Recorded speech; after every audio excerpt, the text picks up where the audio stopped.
Welcome back to the White Coat Club. This is Lindsey and Nicole, and we're both counselors at Moon Prep. And today we're focusing a little bit later in the timeline. We're going to talk more about tips for transitioning to college, making sure that students start their first year strong and parents give their kids the tools that they need in order to start that first year strong. If you are still in your college admissions journey, don't forget to like and subscribe to get more BSMD and college admissions advice. All right, Nicole, what should some kids be doing before they head off to college for the first time? So many things, but organization, figuring out logistics. At this point, you know where you're going, you know where it's located. You have to get yourself there. I encourage students take charge on this. Chat with mom and dad. When's orientation? What's going on? What day am I moving in? Who's driving me? How are we getting there?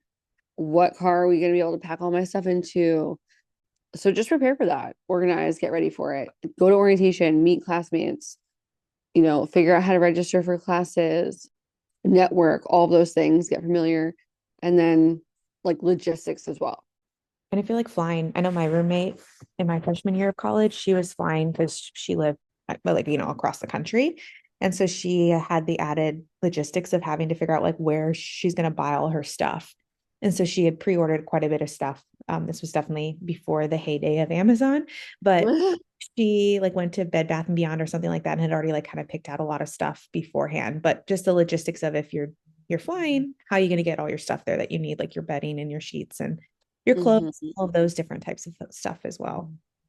Sometimes during orientation, you can get, I know people like would get like a storage unit at like one of those random kind of storage unit places nearby, Yeah. put stuff in there, and then get it back to campus during move-in. There's so many logistical things, and we're going to talk about this a lot, but really encouraging the students and parents to do this together. Parents don't take charge of this fully. And we'll kind of chat about why we think that's important. But yeah, figuring out logistics, exploring campus. At this point, you may know, or I'm sure you know, which dorm room you're living in. So, what floor is it on? How far is it from where the majority of your classes are going to be? How are you going to get to class? You're going to walk and take the bus? Is there a route? All those things. Where are you planning to eat? Which is the dining hall that makes sense to you? And you can go through your schedule and say, well, I have two classes in the morning and I have one class in the afternoon. So I could either, is there enough time to walk back to your dorm to have lunch? Or are you going to have lunch at this part of campus, at this dining hall? So many things. So many things. Yeah. So many changes too, because you might have like hours in between classes too. You might have like a morning class, and then the only time that really worked for you to take another class was, at 3 p.m. And so you're on campus or you're going back to your dorm, figuring out how you're going to like live your life in between is always good. You should also familiarize yourself with different like campus resources, like if there's tutoring centers or writing labs or like the office hours and things along those lines, so that whenever you are on campus, if you do need any help, you already have those tools ready and available to you as well that you know.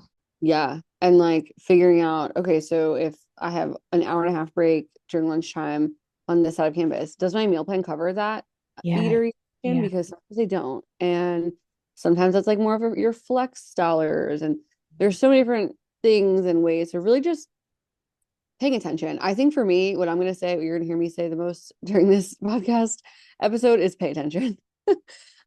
Really just read everything, go through all of the fine detail, and don't just listen, but actually soak it in.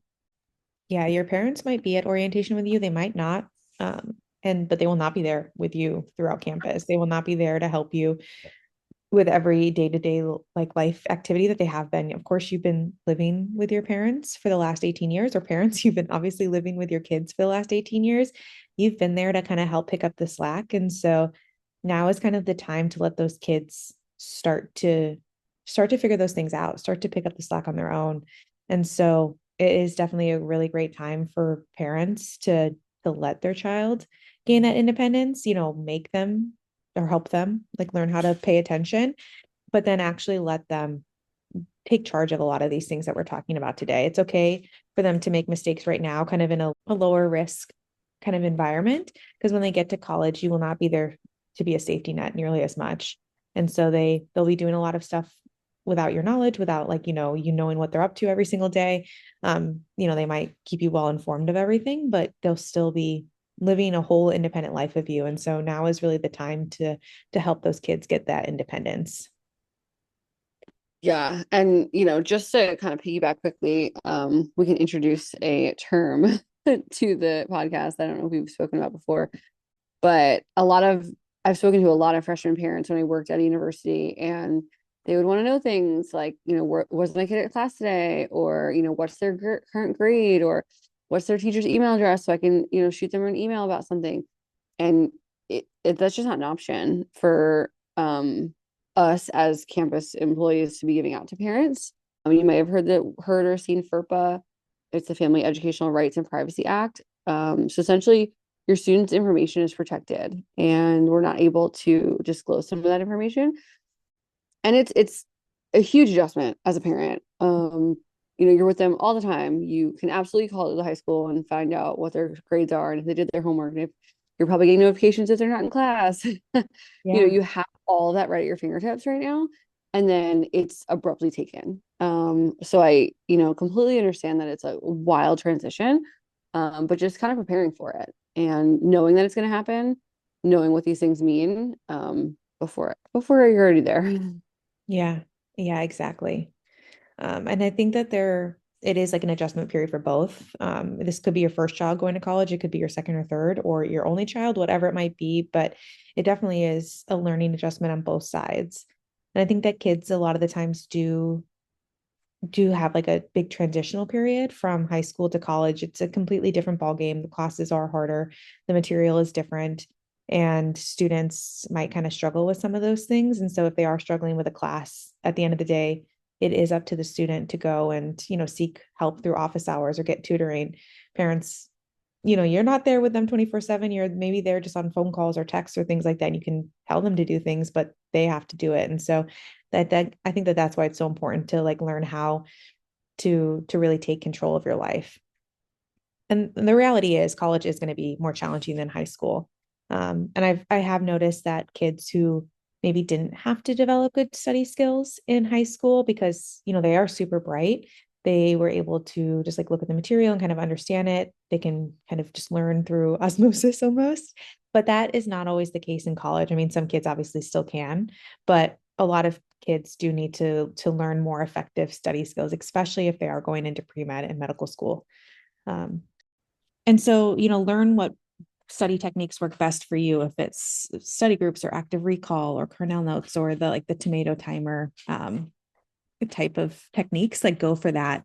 And, it really is something that a student themselves has to develop. The parents, of course, cannot tell the student what their best study technique is. So once again, the student taking that time to figure out what works best for them, I think is really important. Yeah, and I think as a student, really like taking control. Your parents again are not going to be with you, and this. You might be listening like, well, yeah, we know. But reflecting, who drives the bus with certain things, like, hypothetically. So when it comes down to important deadlines at school, are you the one that like leads the way with that? Do you know all of them, or is it really your parent that's kind of like taking charge? If there is an issue at school, is it your parent kind of calling and talking to the counselor or the principal, or is it you that's going to being a self advocate? There's just a lot of things that you just reflect. Everyone is going to have a different way of doing things. Every family life is different. But I think one of the number one things I hear from students is like, oh, wow, like I missed the ad drop deadline because I guess I missed what day that was. Because they're sitting in orientation, and when they were told it, they didn't remember. They didn't write it down. Their mom was with them at orientation. So you almost like kind of passively listen, and because that's the role that's always happened in your life, potentially, if that's you. I mean, we've heard the craziest stories. Yeah. When we were planning this podcast episode, we were chatting about like the craziest stories. And Lindsay shared like she knows a family that they would call the student every day to wake them up for class while they were at college. Mhm. Every day, which is crazy. Absolutely crazy. Yeah. When I worked at the university, it was absolutely like, oh, my son, missed the ad drop date. Can I drop his class for him? Or he wants to drop his class. can I do the paperwork? It's like, no, they have to do it. They're much stricter with deadlines there that they typically are in high school, things like that. Um, so really, as the student, take control, as the parent, enable them, empower them to, um, and kind of have some of those, maybe some not so difficult, maybe some other difficult situations. Another one we chatted about was financial situations.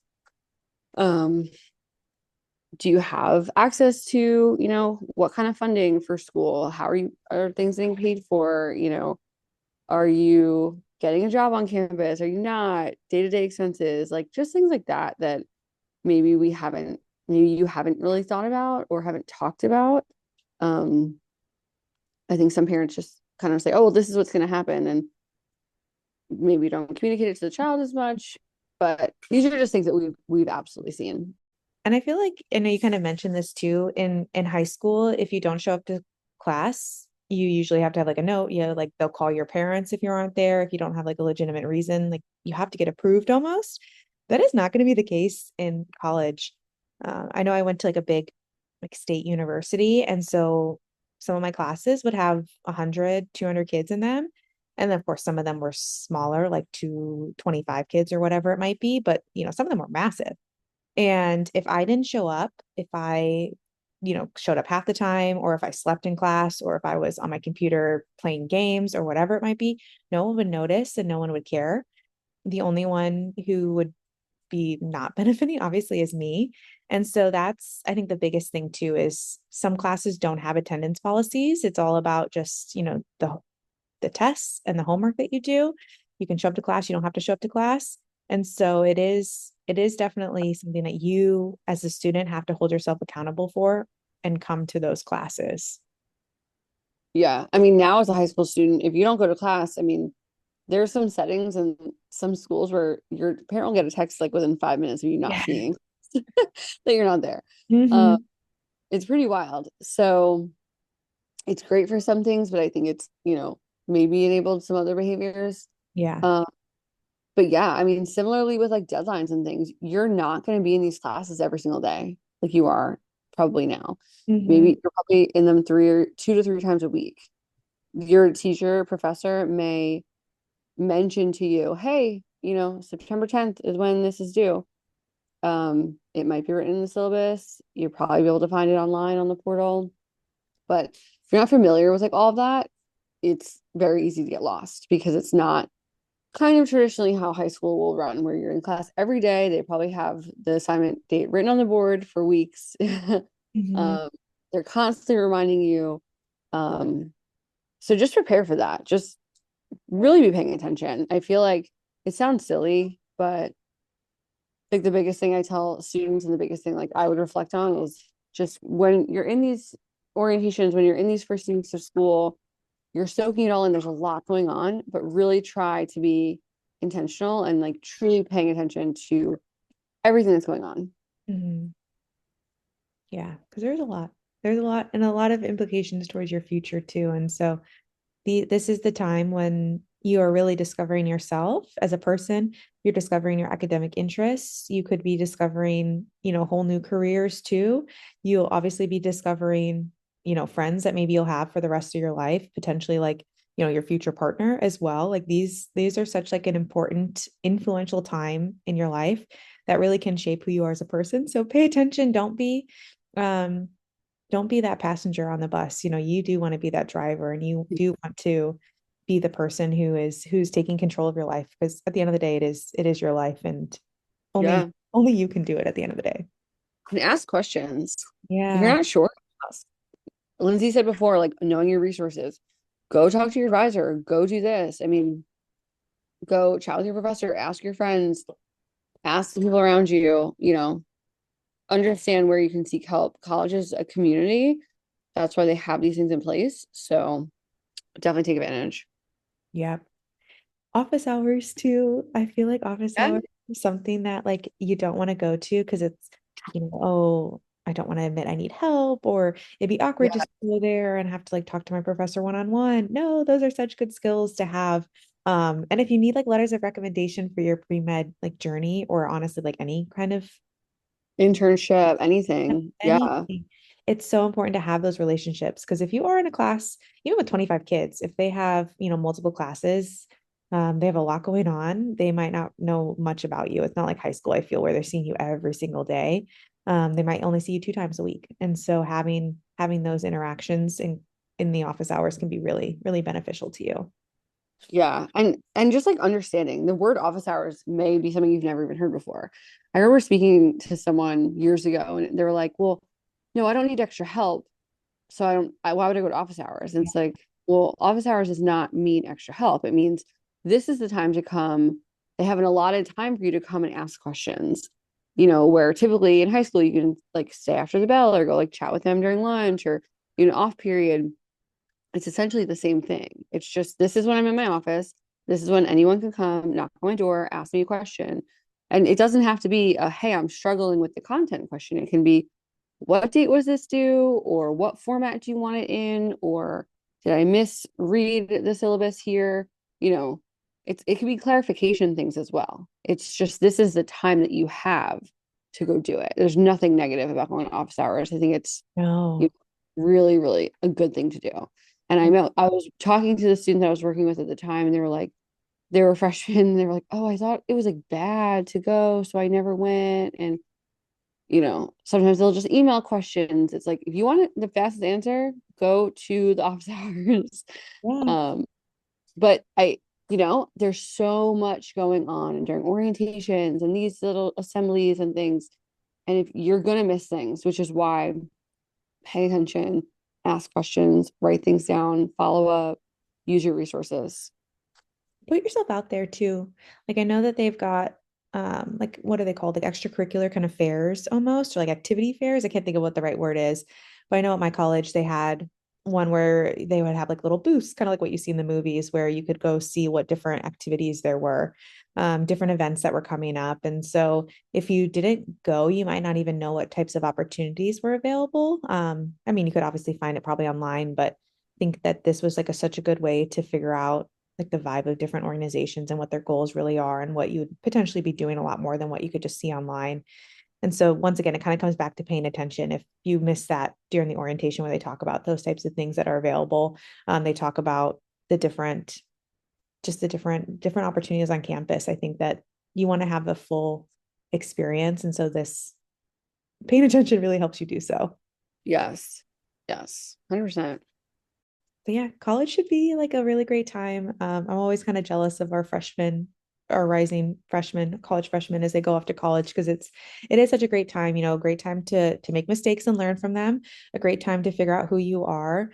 It should be a time that you really do hopefully look upon fondly as you grow and develop as a person. Absolutely. It's such a fun time. It's not supposed to be scary.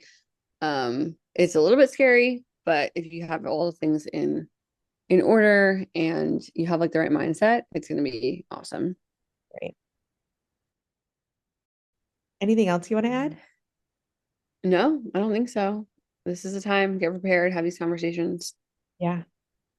Yeah, it's definitely a group effort, where parents maybe either role transitions into more of the passenger and the student should become the driver. And it's tough for everyone, but it is going to be worthwhile. Absolutely.